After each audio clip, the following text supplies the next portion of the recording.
تعمل ايه لو لا قدر الله المكان اللي انت فيه حصل فيه حريقه؟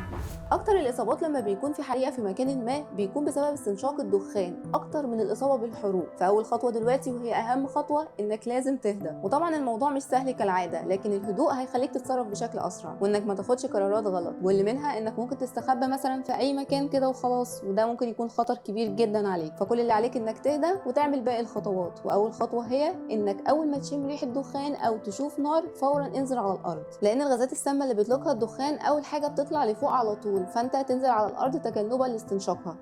حط فورا اي حاجه قدامك على بقك ومناخيرك بحيث انك تغطيهم تماما، ومن الافضل انها تكون قماشه مبلوله. ولو قدامك ازازه ميه خدها معاك لحد ما تخرج، وبلل القماشه باستمرار لانها بتصفي الدخان من الغازات السامه وبتساعدك تفضل واعي لاطول فتره ممكنه. طب لو انت محبوس في اوضه مثلا وحصلت الحريقه، حاول تغطي كل مخارج الاوضه بقماش مبلول باسرع وقت ممكن. خلي بالك كويس جدا